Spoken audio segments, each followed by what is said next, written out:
I couldn't go to a museum. I couldn't go places with my grandchildren. I couldn't go to a mall.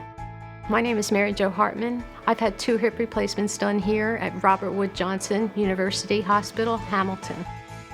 When the pain first started, it was just, I kind of chose to ignore it for a few years, simply because I just figured, well, I'm just getting older and things happen when you get older. And then it got to one point when it became so uncomfortable to sleep, and that went on for quite a while. The sleep thing, you'd shift in bed, try to get comfortable, this and that. I was taking Advil, ibuprofen, taking everything I could possibly think of. That's what made me decide to go to Dr. Schnell's office. He did some x-rays and he basically said, you are pretty much bone on bone. We tried 2 cortisone injections.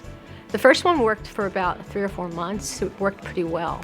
The second one lasted 1 week. I just knew that something had to be done, and Dr. Schnell basically told me, you'll know when it's time. Well, I called him after that one, and it's like, it's time.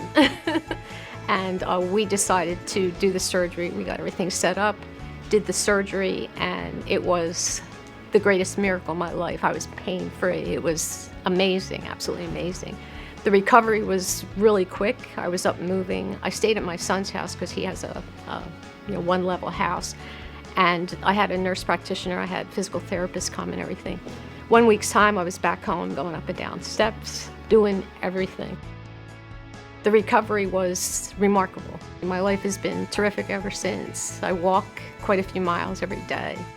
When you live with pain over that long period of time, being pain-free was the best feeling in the whole world.